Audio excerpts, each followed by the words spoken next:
আজকে আজকে বিকেলে ছাদে আসলাম, কোকিলের ডাক শোনা যাচ্ছে। এই সময়ে আবৃত্তিটা বেশ ভালোই লাগবে। আমি আবৃত্তি করছি নির্মলেন্দু গুণের লেখা, আমি আবার বলছি নির্মলেন্দু গুণের লেখা আকাশ ও মানুষ। কবে থেকে আকাশ দাঁড়িয়ে আছে একা, তার বুক থেকে খসে পড়ছে কত তারা। বেঁচে থাকলে আরও কত তারাই বা খসবে, তা নিয়ে আকাশ কি দুঃখ করতে বসবে? না, বসবে না।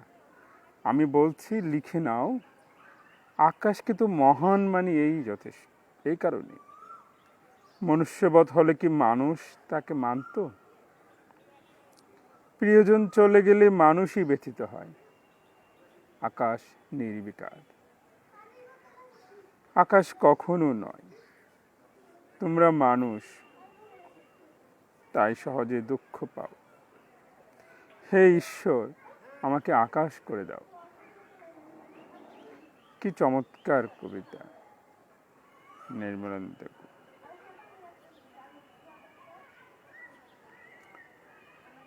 আবার উনি আকাশ নিয়ে লিখেছেন, কোকিলের ডাকই ভালো লাগছে, কোকিলের ডাক কিছুক্ষণ শুনেই নেই। আরেকটা কবিতা পড়ব, নির্মলেন্দু গুণের লেখা। শুধু তোমাকে একবার ছুঁব, এও আনন্দে কেটে যাবে সহস্র জীবন। শুধু তোমাকে একবার ছুঁব, অহংকারে মুছে যাবে সকল দীনতা। শুধু তোমাকে একবার ছুঁব, স্পর্শ সুখে লেখা হবে অজস্র কবিতা। শুধু তোমাকে একবার ছুঁব, শুধু একবারই পেতে চাই অমৃত আস্বাদ।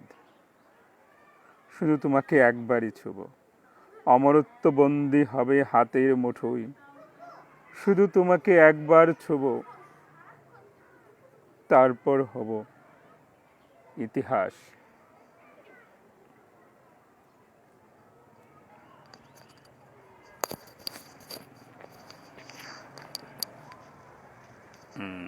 বানিয়ে দিচ্ছি।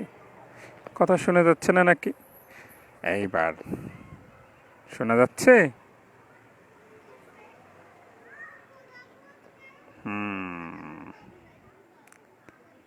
এবার পড়ি। আকাশ অনন্ত বরফ বিথি আছে, আকাশ ও মানুষ। আকাশ সিরিজ পড়েছি, তারপরেরটা হচ্ছে আরেকটা পড়ছি।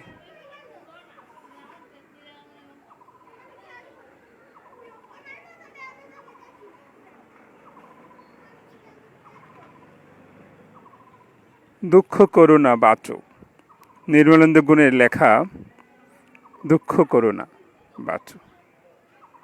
দুঃখকে স্বীকার করো না, সর্বনাশ হয়ে যাবে।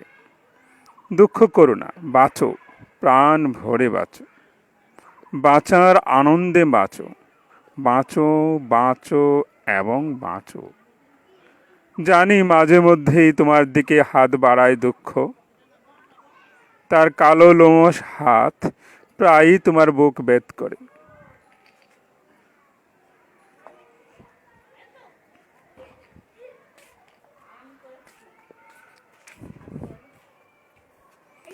চলে যেতে চায়, তা যাক। তোমার বক্ষ যদি দুঃখের নখরাঘাতে ছিন্ন ভিন্ন হয়, যদি গল গল করে রক্ত ঝরে, তবু দুঃখের হাতকে তুমি প্রশ্রয় দিও না মুহূর্তের তরে। তার সাথে করমর্দন করো না, তাকে প্রত্যাখ্যান করো।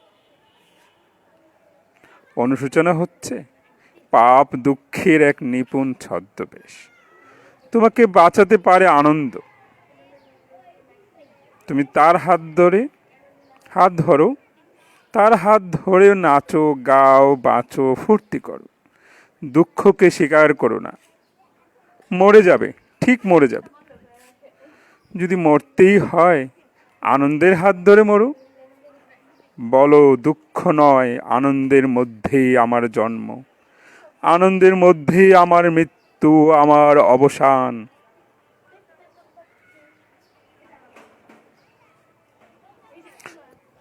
আনোয়ার স্যার, বাসার ছাদে আছি, লাইভ করছি, সময় কাটছে না তো। দেখছেন, ভালোই লাগছে, আপনাকে তো পাচ্ছি না।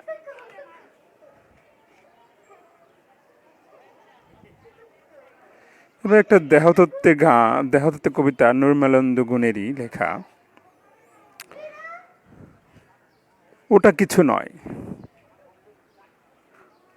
এইবার হাত দাও, টের পাচ্ছ আমার অস্তিত্ব? পাচ্ছ না? একটু দাঁড়াও, আমি তৈরি হইনি। এইবার হাত দাও, টের পাচ্ছ আমার অস্তিত্ব? পাচ্ছ না? তোমার জন্মান্ধ চোখে শুধু ভুল অন্ধকার। ওটা নয়, ওটা চুল। এই হলো আমার আঙ্গুল, এইবার স্পর্শ করো। না, না, না, না, ওটা নয়, ওটা কণ্ঠনালী। গরল বিশ্বাসী এক শিল্পীর মাটির ভাস্কর্য।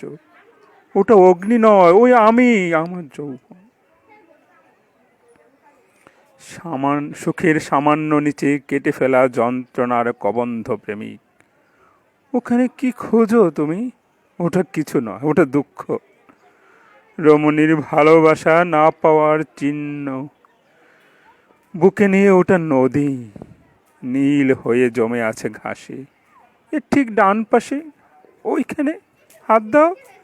হ্যাঁ, হ্যাঁ, ওটা বুক, ওইখানে হাত রাখো, ওটাই হৃদয়। ওইখানে থাকে প্রেম, থাকে স্মৃতি, থাকে সুখ, প্রেমের সিম্ফনি। ওই বুকে প্রেম ছিল, স্মৃতি ছিল, সব ছিল, তুমি থাকোনি।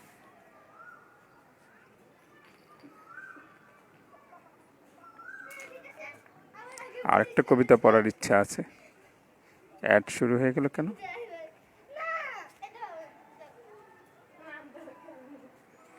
পৃথিবীকে নিয়ে একটা ছড়া, এও নির্মলেন্দু গুণের লেখা। পৃথিবী। সবাইকে বলছি, শুনতে যদি খারাপ লাগে সংশোধন করে দেবেন কমেন্টসে। তুমি ডেকেছিলে, আমি চলে এসেছিলাম একা। কোনো কিছু সঙ্গে নেইনি, সঙ্গে করি নেইনি পানীয়।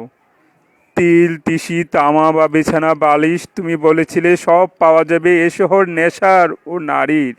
তুমি ডেকেছিলে জননীর কোমল বিছানা ছেড়ে, চলে এসেছিলাম শুধু তোমার ডাকে। পিছন থেকে অদৃশ্য নিয়তি এসে পাশের পিচ্ছির ল্যাজ ধরে টেনেছিল। সর্বশেষ স্পর্শের আনন্দে উন্মাতাল মায়ের বিছানা জড়িয়ে ধরেছিল তার শিশুকে। দীর্ঘশ্বাসের শব্দে এলোমেলো হয়েছিল জন্মের প্রথম চুল। সাজানো ভুবন ফেলে চলে এসেছিলাম একা, শুধুই তোমার ডাকে, শুধু তোমার ডাকে। তুমি ডেকেছিলে, পরীর বাগান ছেড়ে চলে এসেছিলাম। তুমি ডেকেছিলে, কমল কোমল কিচেন ছেড়ে এসেছিলাম। তুমি ডেকেছিলে, তাই গুড়িখানায় মাতাল আনন্দ ছেড়ে চলে এসেছিলাম একা, শুধু তোমার জন্যে। তুমি মাটির ফোঁটার একটি তিলক দিয়ে আমাকে ভোলাতে চাও। আমি খাদ্য চাই ক্ষুধার্ত ভ্যাঘ্রের মতো, দ্রৌপদীর মতো বস্ত্র চাই, সর্বগ্রাসী প্রেম চাই, সুপর্ণখার মতো নারী চাই, আকুণ্ঠ নিমগ্ন নেশা চাই, দেশি মদ। তোমার সমস্ত ক্ষুধা তোমাকে মেটাতে হবে হে পৃথিবী। তুমি বলেছিলে অভাব হবে না এই পৃথিবী নেশা ও নারীর। আমি চলে এসেছিলাম একা, শুধু তোমার জন্যে।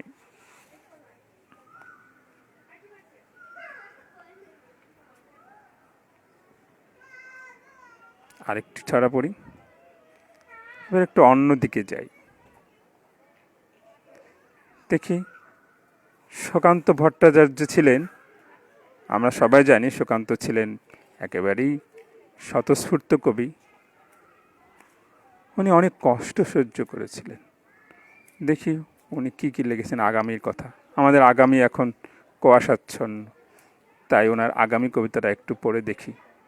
ওনার কবিতা পড়তে আমার কষ্ট হবে, হয়তো অনুভূতিটা অত সুন্দর হবে না, তারপরে দেখি কি লিখেছেন উনি। এ ফাঁকে একটু প্রকৃতিটা দেখেই নেই। প্রকৃতি ডুবতে বসেছে, সূর্য, আকাশ লাল দেখা যাচ্ছে। আবার শুরু করি ছড়া।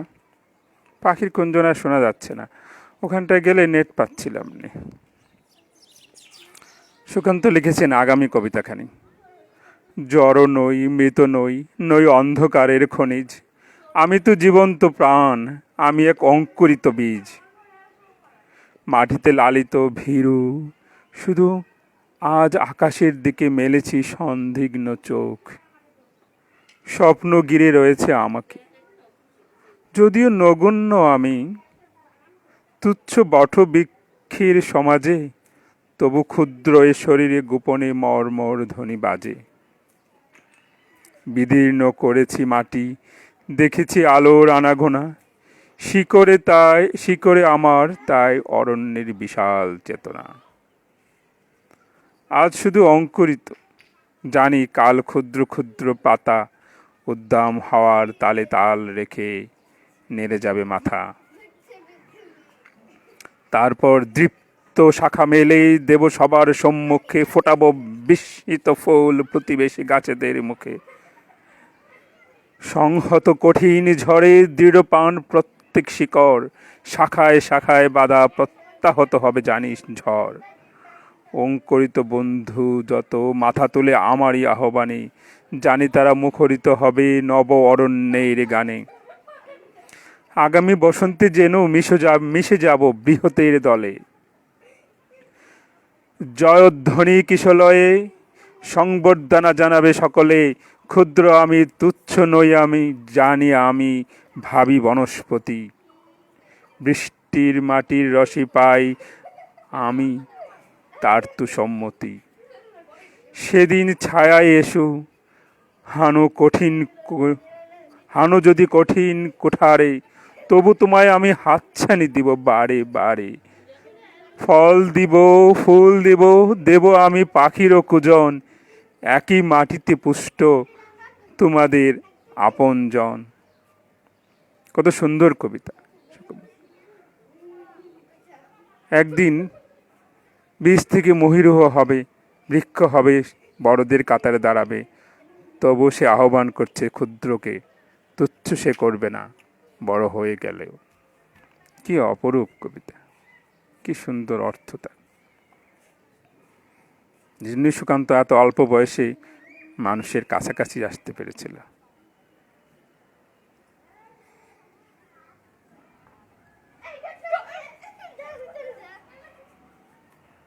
একটি কলম নামে নাকি কবিতা আছে, দেখি কলম নিয়ে উনি কি লিখেছেন। আমার সব কবিতা পড়া নেই সুকান্তের। কলম, তুমি কত না যুগ, কত না কাল ধরে অক্ষরে অক্ষরে গিয়েছো শুধু ক্লান্তিহীন কাহিনী শুরু করে। কলম, তুমি কাহিনী লেখো, তোমার কাহিনী কি দুঃখে জলে তলোয়ারের মতো ঝিকিমিকি? কলম, তুমি বারংবার আনত করে ক্লান্ত ঘাড় দিয়েছ লিখে স্বপ্ন আর পুরানো কত কথা।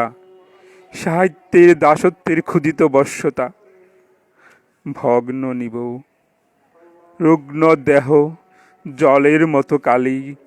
কলম, তুমি নিরাপরাধ, তবুও গালাগালি খেয়েছ আর সয়েছ কত লেখকদের ঘৃণা। কলম, তুমি চেষ্টা করো দাঁড়াতে পারো কিনা। হে কলম, তুমি ইতিহাস গিয়েছ লিখে লিখে লিখে, শুধু ছড়িয়ে দিয়েছ চতুর্দিকে, তবু ইতিহাস মূল্য দিবে না। এতটুকু কোনো দিবে না তোমায়, যেন ইতিহাস বড়ই কৃপণ। কত লাঞ্ছনা খাটুনি গিয়েছে লেখকের হাতে, ঘুমহীন চোখে অবিশ্রান্ত অজস্র রাতে। তোমার গোপন অস্ত্র তাই তো ফসল ফলায়, বহু সাহিত্য বহু কাব্যের বুকের তলায়।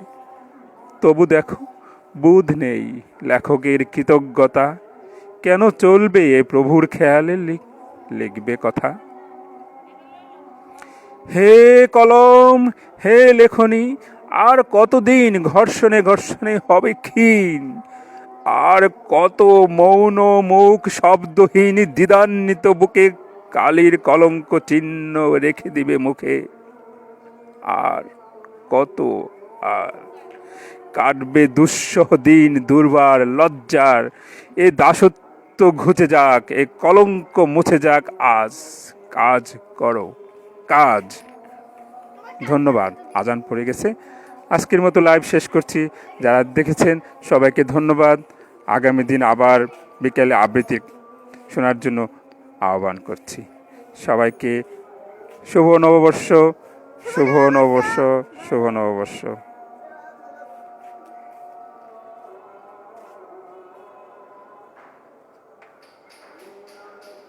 কবিতার খাতা থেকে বিদায়।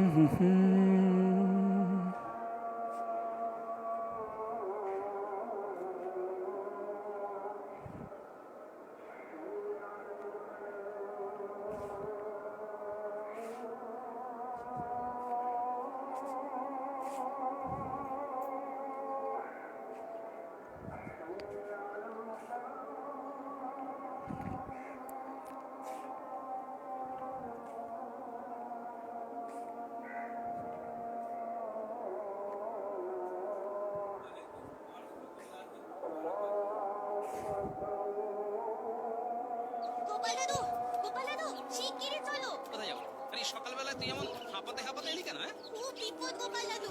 কাল দুপুর থেকে পুচকের খুব জ্বর। শেষ রাত থেকে ওর ঘাড়টা কেমন শক্ত হয়ে গেছে। সে কি রে? পুচকের কোনো জ্ঞানও নেই। চলো চলো, একবার আমাদের বাড়ি চলো। বাবা একদিন হলো শহরে গেছে, মাথায় খুব কান্নাকাটি করছে। তাহলে তো খুব বিপদ। শুধু দেখি। এমনি আমি আসছি আসছি। তুমি এগো, আমি ঘর দোর বন্ধ করে আসছি। চল চল চল।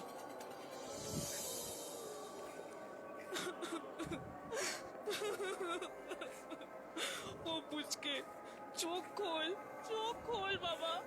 এক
হ্যালো,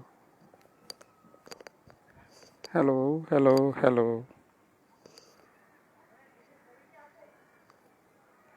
হ্যালো।